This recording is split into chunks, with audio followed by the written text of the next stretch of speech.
Okay, so you can see a few things that we are returned with here. The first thing we see is a confirmation. We've got a little tick here saying one row inserted, which we have inserted one row, and row ID 1. Okay, so that's our our auto increment value. So here we have a query that's been constructed for us and shown back to us. And remember earlier I've talked about queries and how they can insert data. Here we've got insert into a database, so we're inserting into this database dot users, so we're accessing this database and this table, ID, username and password, and then with the values null for ID, we're not specifying anything because it's automatically going to increment for us, Alex and password.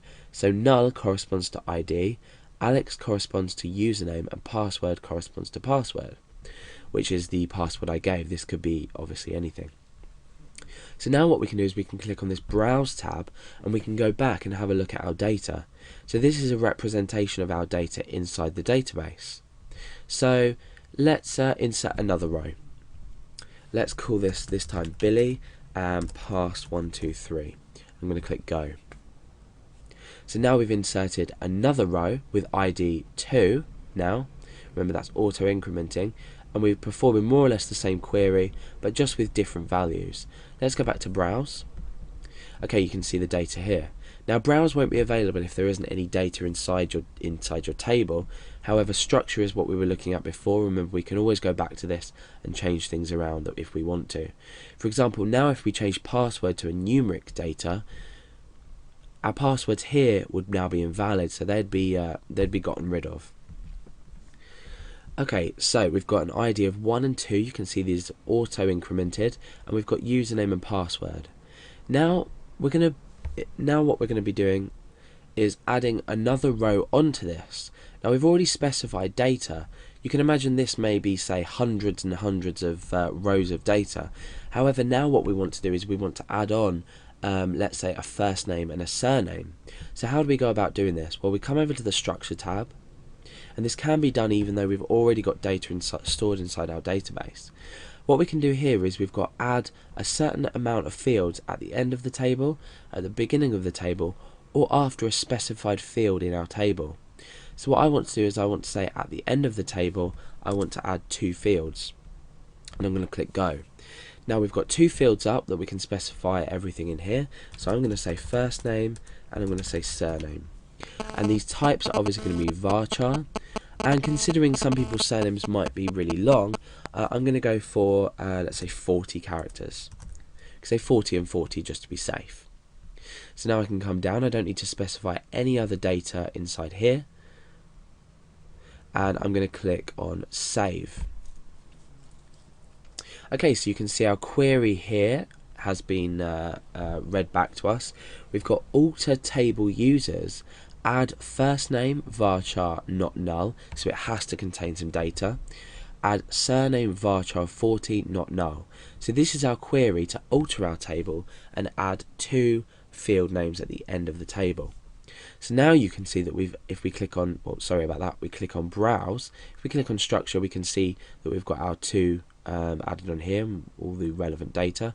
If we click on Browse, you can see that we've now added 2 field names on, but obviously there's no data specified. But what we can do now is we can click on Edit and we can change this.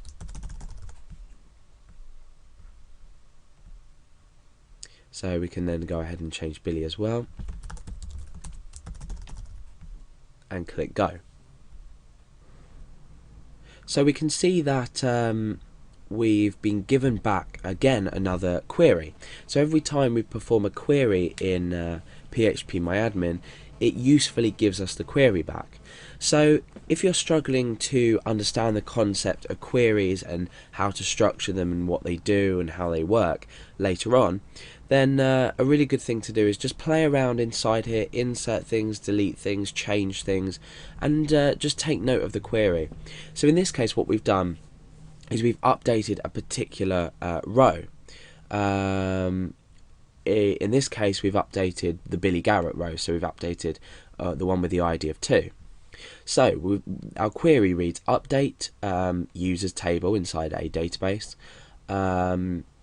and we're setting first name equals Billy and surname equals Garrett, where users.id equals 2. So with the ID of this equals 2, set first name to Billy and surname to Garrett, okay? And limit 1 just means we're obviously not doing this for anything else. It's just sort of something that you don't need to add on, but might be beneficial. So let's return to our data. So you can see that this is all updated now.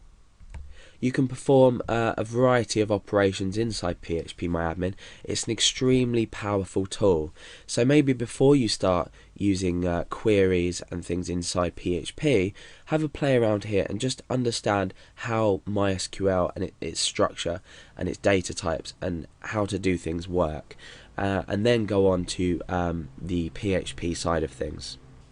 But for now, that's just a quick introduction to phpMyAdmin, how to use it in the ways that we're going to be talking about with the tutorials. There's obviously a lot more functionality behind it, but that's just a brief introduction and how to perform simple operations.